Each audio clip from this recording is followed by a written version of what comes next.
Servus. Oh, ist das kalt. Ja, ich wollte euch bloß einmal was auf dem Weg mitgeben, gell? Besonders jetzt bei so Witterungen, aber auch generell jetzt beim Autofahren, immer konzentriert sein. Gell? Beim Autofahren immer konzentriert sein. Ganz wichtig, dass man da besonnen fährt und sich auch im Griff hat und einfach nicht gehen lässt. Gell? Nicht provozieren lassen von die ganzen Gewaltsteppen. Da brauchst du bloß einmal anschauen. Ha? Also, nein, ihr müsst ruhig bleiben, nicht provozieren lassen, immer besonnen fahren.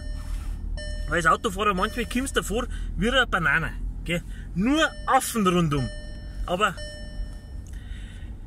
gerade da ist ihm wichtig, dass man ruhig bleibt, dass man sich auf die Straße konzentriert. Herrschaft! Ja, na geh halt um mich! Und lach nicht so damisch, oder hat dir der scheiß lila Ladebär ins Müsli geschissen, ha? Grüezi, fix! Was ist denn da schon wieder? Ja, du bist ja wohl die Stradivari unter die Arschgeigen, ha? Ja, fahr halt! Sag einmal. Ja, nein, jetzt, wenn du sagst, so Situationen, gell, also da kommt jetzt gerade mir jetzt auch mein ausgeglichenes Wesen. Kommt mir da jetzt schon ein bisschen. Ja, Himmel, Arsch und Zwirn, du Geschwollschell, du Bläder! Ha? Du hast das Gaspedal mitzahlt, dann nimm's auch her! Himmelarsch! Fahr zu jetzt! Ja, also auf alle Fälle im Griff haben. Ihr müsst auf die Straße aufpassen, es ist glatt sein, gell? Du, ja, genau! Ha? Ja, schau noch Bläder bei der Kälte, da bleibt's da vielleicht!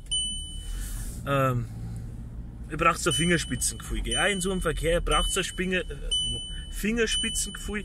Und ich hab Fingerspitzengefühl! Da! In dem hab ich's! Blöder Hot! Ja, wie gesagt, Fingerspitzengefühl. Und ja, ruhig bleiben. Ruhig bleiben. Noch schnell ein Tipp, das wissen viele ja nicht, der hat immer regelmäßig einen Verbandskasten kontrollieren, gell? Also ein Verbandskasten kann ablaufen. Ich weiß nicht warum, aber was ist da? Warum kann ein Verbandskasten ablaufen? Kann die mich, wird da Schaustumpf oder was? Oder Schimm in die Mullbinden? Wahrscheinlich braucht Pflaster nicht mehr, da wird schon so ein Klump sein. Ja, wie auch immer. Auf alle Fälle kontrolliert es ab und zu mal, dass da nichts abläuft. Gell? Ja. Also abschließend nur mal sagen, ich bin jetzt eh gleich da. Wenn es so kalt ist und so glatt ist, ruhig bleiben, auch generell im Verkehr. Passt auf die Straße auf, seid ruhig. Wichtig ist da auch, dass man ein bisschen ruhige Musik im Auto auch hat. Gell? Also nicht irgendwie Dings, sondern auch eine ruhige Musik. Dann werden wir automatisch ruhiger. Ich beruhige mich jetzt auch wieder.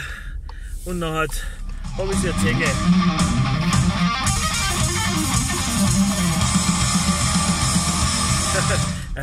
Ja, ich habe mich nicht verabschiedet. Gell? Macht es gut. Bis zum nächsten Mal. Servus.